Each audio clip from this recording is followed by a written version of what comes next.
Hello, I'm Dr. Gloria Horsley. And I'm her daughter, Dr. Heidi Horsley. Heidi and I want to welcome you to Open to Hope Conversations, the podcast. We believe that the greatest gift you can give yourself after a loss is hope, using this moment to connect with others who have not only survived but thrived. So let's get started.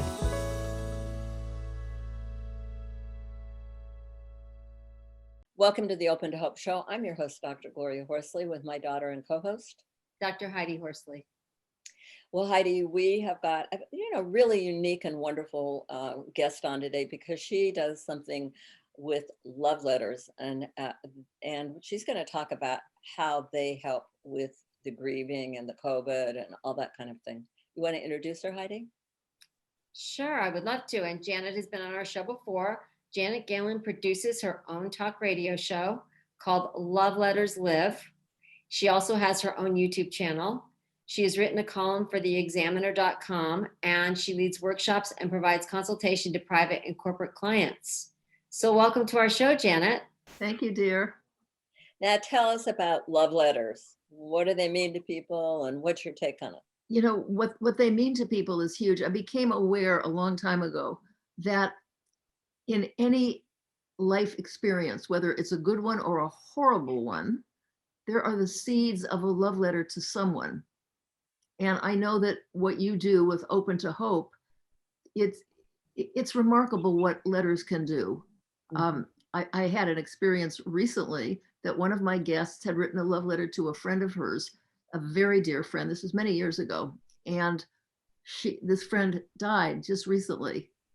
And the reaction that the love letter she wrote to her friend years ago was just enormous. It helped so many people through grieving. But I did something recently just for my own need to do it, really. A very close friend of mine died of COVID maybe a month ago. This was a youngish man. I mean, he had grown children. And anyway, he was a life giver. Everywhere he went, he gave life, he gave strength, and it was just really not possible that he was going to die until he was a very old man. Then the news came, the really unacceptable news that he had died. Right. And the ring of grief around the world, everyone he touched, was so loud, and it was so painful. And my own also, and my daughters, everyone who knew him. And I decided to start, because I had so much to say to him and I didn't want to face that he was gone. Right. I wrote a letter to him as if he were right there reading it, and felt pretty good because I was bathing in the positive.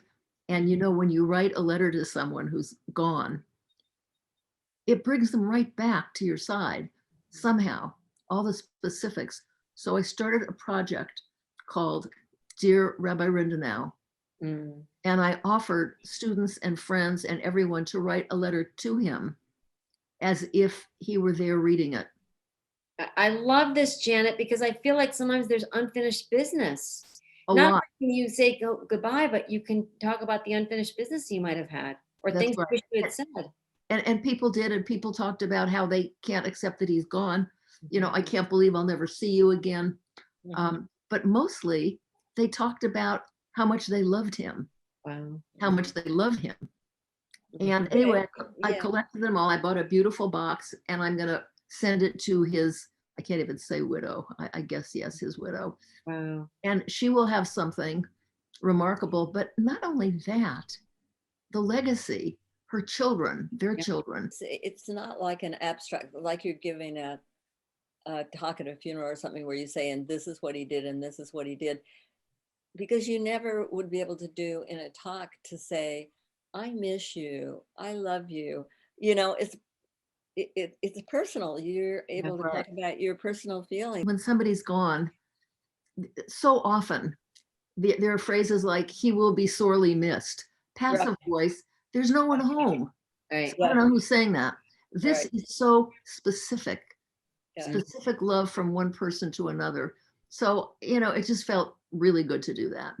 You know, it's interesting because as therapists, Heidi and I have both, and a lot of therapists, you know, use the opportunity to work with people, write down what the problems you've had, and you know, and deal with them that way. But we seldom say, write down, you know, your love, Right, your gratitude, right. you know, make that the total focus. That might be the end of finding peace with them in that way. But yeah. It's also kind of a self-education in your relationship. I had one guest many years ago, and she talked about um, the relationship she had with her father, which was very abusive, not physically, Mhm. but he she felt, and I'm sure she was, right, that he just was harsh with her and he wasn't nice to her, and he just did a lot of things that she considered, and she's a therapist, Mhm. that she considered truly abusive. So I don't know, at one point I said, well, what about the rest of them? What did you like? And she started talking about all his good qualities. Mhm. And she finally said, I guess I could like him if I gave myself a chance. Mhm. And then she wrote a fabulous letter to him. He was still living. Uh-huh. And she wrote a letter about all the things she liked about him. Yeah, I love it. And, it did a lot to heal both. Parents want to know that they did something right. Right. Absolutely. That's You funny know, you said that because I just asked my daughter, I said, what have I done right during this pandemic? I just had this conversation. She said, you got me a puppy. oh, you did. Oh, yes, Yeah, that's a I very good did. thing. Yes. And you just got a puppy too, Janet, Well, right? actually, not a puppy, an 11-and-a-half-year-old long-haired Chihuahua, and I am not a small dog person. Wow. I mean, they're cute. This thing is so smart and Wow. so brave. I've never met an animal like this, but I want to say that I have written, and I know that I sent one to you for Open to Hope on the event of a pet's death, which is just, Mhm. a dismal, dismal loss. Yes, Right. you did. And so I've written a couple of letters to pets, to other people's pets. Wow. And it is so satisfying. And I cannot tell you, although you would probably know this, how appreciated these letters were. Well, let me say what came up for me when you're talking about that is sometimes I think we are a bit uh, insensitive to people who have lost pets. Mhm. And I am thinking, what an interesting thing it would be if I had lost my dog or my cat or whatever, who were really part of my life. If somebody would write a love letter saying, I always enjoyed your dog. You know, Mhm. when I came to the house, it was sweet. I love the way you walked it. I love the way, I mean, how touching would that be? Yeah. Yes. That would be huge because It is huge because the yeah, dogs that we love, I mean, you see this all the time. They're with you, they are unconditional love. Yeah. They're the ones that crawl into the lap when they can sense that you're not feeling happy, Mhm. you know? yep. Well, Janet, tell me, how should I start my love letter? How do I give me a prompt? Dear, his name, or if you had a Yeah. pet name or what. And I mean, what is it you want to say? I think what you want, you're smiling. Oh So yeah, because oh my gosh, I'll get really sad. I guess that's one thing you have to deal with is you're going to get sad. And I love, but also women, but the fact that you were smiling at the thought of writing him a letter yeah, is indicative of something important. yeah, You know, you're right. I was thinking about, you know, he he made me smile. I am sitting here with pen and paper and I am smiling, even though I am so desolate that you are gone.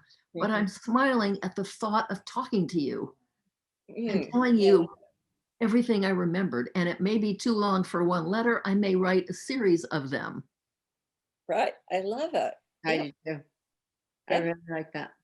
I'm going to sit down and do that. Yes. And I'll tell you something also, with COVID, I've encouraged people to write to people in care facilities. Mhm. And in particular, in care, my brother's in a care facility. He has Alzheimer's. Mm, And it is so sad. I mean, like so many people, this was not a candidate for ever losing anything. And Mhm. he has lost everything. And people who are in these facilities, they have got to feel that they've been abandoned. They don't understand why Right. somebody is no longer coming to them, how horrible this is. So I did something. I am about the only person he remembers who I am, and he remembers a lot, and he asks questions. Mhm. Um, he called one day and he was very upset because he couldn't understand how old he was and nobody could help him.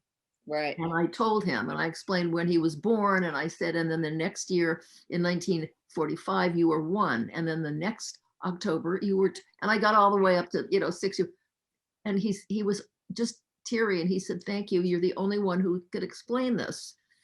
But I'll tell you what I did. I write.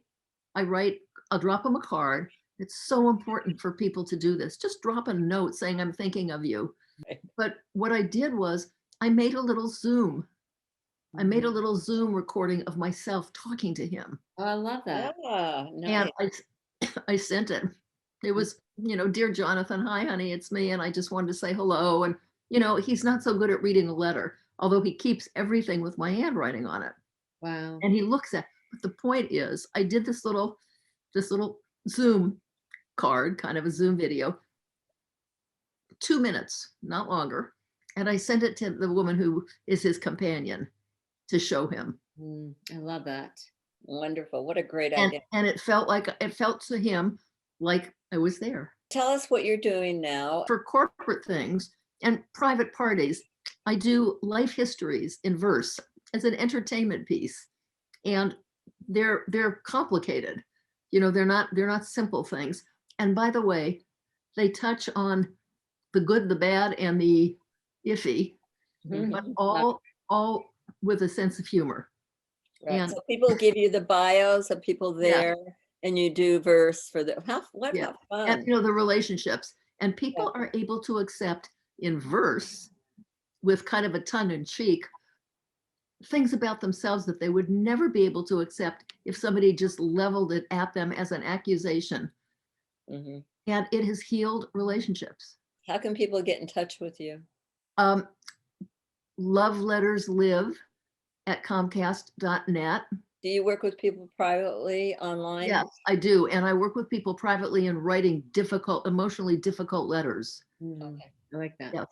Fabulous. Well, thank you so much for being on, and thanks for being who you are. Thank you. I'm so happy to see you. What you guys do is just endlessly miraculous. Thank you. Thank you so much, Janet. Thank you for everything you're doing for people and giving them a voice and letting them have final words with the people that they've loved. Again, thanks for being on the show today, Janet. Thank you, dear. Talk to you another time. Bye. And thanks everybody for joining us on the show today. And Heidi and I always want to remind you that if you've lost hope, please lean on ours until you find your own, and God bless. I'm Dr. Heidi Horsley. You have been listening to Open to Hope, the podcast. You can follow Open to Hope on Facebook, Instagram, and Twitter. To learn more, visit us at opentohope.com and go to Apple Podcasts to subscribe. I'm Dr. Gloria Horsley.